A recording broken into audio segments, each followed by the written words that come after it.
Back in the mid-2000s, Lil Kim told the world exactly who she was in one line.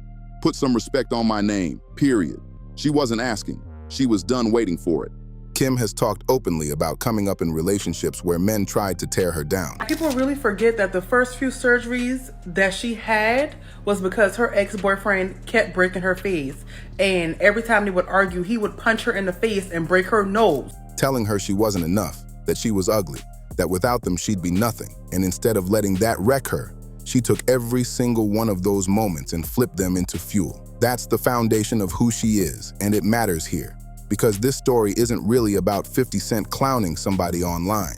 It's about a woman who spent decades surviving far worse than a caption. Here's something a lot of people forget when they talk about Kim's look changing over the years. The first surgeries she had weren't about chasing beauty trends or insecurity alone. They came after an abusive relationship where her ex-boyfriend repeatedly broke her nose. Every argument, he'd put his hands on her face. She wasn't just reshaping herself for aesthetics.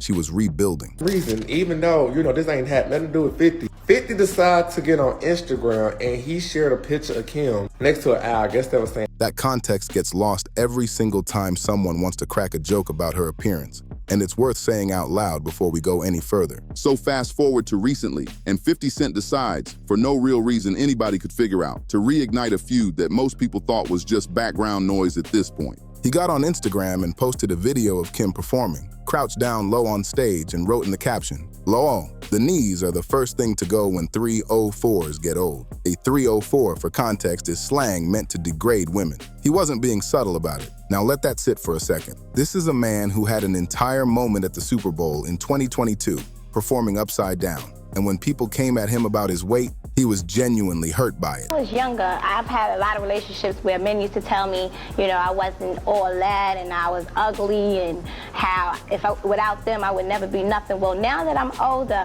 I'm taking all of that and I'm flipping it. He went on record letting people know he didn't appreciate the jokes. But here he is, turning around and taking unprovoked shots at a woman his own age, a legend in the game he came up in, for absolutely nothing. No context, no beef that just popped off. Just decided to do it. And fans were not letting it slide. Comments lit up fast. A lot of people went straight to the root of it, saying 50 is still bitter from years ago when Kim turned him down and he never got over it. One person wrote that he wanted that 304, but she declined, and that's exactly why he's still mad about it. Another person put it even more directly, saying he's been hating on Kim for over 20 years because, quote, "she ain't give me no cat." Whether that's the full truth or not, it's the story a lot of people believe, and 50 hasn't exactly done anything to shake that narrative. Kim, for her part, didn't hand him the reaction he was clearly fishing for. She didn't go back and forth, didn't post a diss, didn't name him directly. What she did do was post something quiet and pointed, a message aimed at women that read, "Ladies, if you want to know how someone really feels about you, set a boundary. Thank me later." I was asked to dinner one day by Curtis, and unfortunately I had a boyfriend at the time. That single line said more than a full response ever could. She knew exactly what she was doing. But to really understand why this feud keeps coming back up, you've got to go back to where things started. And that takes us all the way to 2003, when 50 Cent and Lil Kim recorded one of the biggest collabs of that entire era, Magic Stick. Two of hip-hop's sharpest voices on the same track. The whole thing felt unstoppable at the time. So what went sideways between them after that? That's exactly where this story goes next. Magic Stick landed on Lil Kim's album La Bella Mafia, and it hit hard right out of the gate, climbing all the way to #2 on the Billboard Hot 100. But here's the thing that nobody really talked about at the time. They never shot a music video for it, not a single frame. For a record that massive, that was strange, and it was the first real sign that something behind the scenes wasn't right between them. If motherfuckers is not gonna respect who I am, what I've done, where I'm at now, put some fucking respect on my name, period. Then, later that same year, 50 went into full attack mode. He dissed Kim on a freestyle, rapping, "I wrote Magic Stick. I gave Kim a hit. Then I wouldn't shoot the video. She threw a little fit. Why would I care about your emotions? You're not my bitch." He didn't sugarcoat it. He didn't leave room for interpretation. He wanted the world to know exactly how he felt, and he made sure it landed publicly where it would hurt the most. By 2005, Kim had heard enough. She came out and told the world flat out that she didn't respect 50 Cent as a person. She called his music hardcore and violent, said she couldn't understand why he kept targeting women the way he did. That wasn't just a clapback.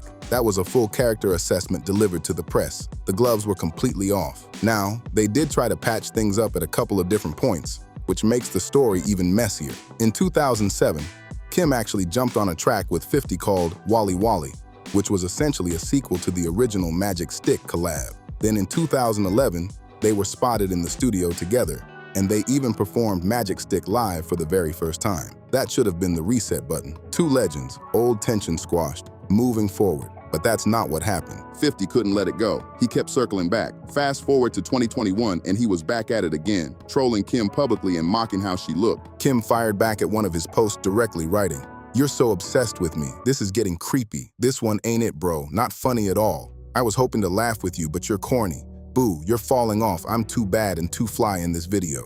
You reaching now, but we all know why." That last line, Kim wasn't just defending herself. She was hinting at something specific, and she wasn't done making her point. When 50 came back around a second time and posted a meme comparing one of Kim's photos to an owl, she didn't fold. She actually laughed first, writing, "The accuracy, hilarious. I ain't bothered, not one bit. My family and friends more mad than me." But then she shifted gears and went straight at him, saying, 50 Cent, I see you still in your feels about that dinner date you asked me on that I had to turn down. Let it go. You have a beautiful girlfriend. I have a loving husband. Let it go." That was the reveal. That was the thing buried underneath years of Twitter beef and diss tracks and memes. Kim had actually talked about this dinner invite before, and the detail that makes it even more wild is the context. According to Kim, 50 asked her out knowing she was already in a relationship. She turned him down because she had a boyfriend at the time, and from the way she tells it, he never got past the rejection. She said, "I was asked to dinner one day by Curtis, and unfortunately,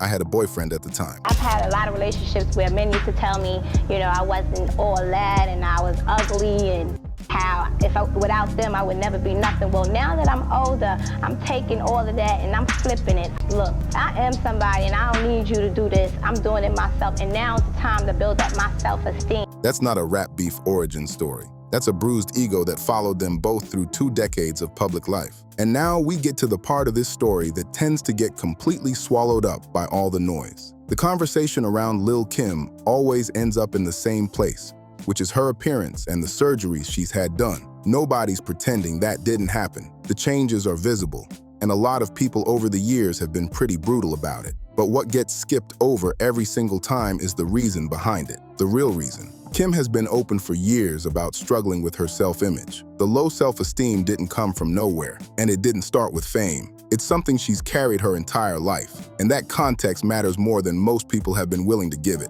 Her own father told her she was ugly, not once, not twice, but constantly, repeatedly, like it was something she needed to hear every single day. Kim has spoken openly about growing up in a home where her dad made her feel like she would never be enough, no matter what she did. Her hair was wrong. Her clothes were wrong. She was wrong. That kind of damage doesn't come from one bad day. It comes from years of someone who was supposed to protect you, using your insecurities as a weapon instead. By the time she was 15, she was gone. Out of that house, out on the streets, figuring out survival on her own before most kids her age were even thinking about the real world. No safety net, no backup plan.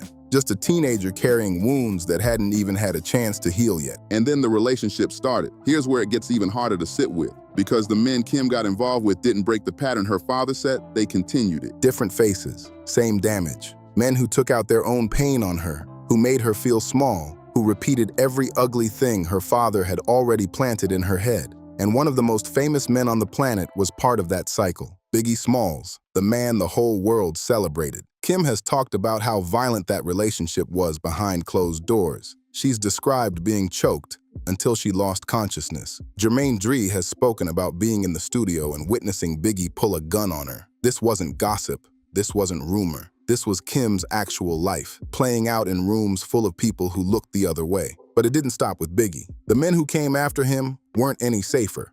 Her ex Damen World Hardy reportedly broke her nose on more than one occasion. One incident left her with blood clots in her back from the physical violence he put her through. That same man was later sentenced to life in prison for his role in 6 murders. Let that sink in for a second. That is who she was in a relationship with. That is the level of danger she was navigating while the rest of the world was watching her perform and critique her look. So when people sit back and laugh at memes about Kim's appearance, Here's what they're actually laughing at. A lot of the surgeries Kim has had weren't purely cosmetic choices made from a place of confidence.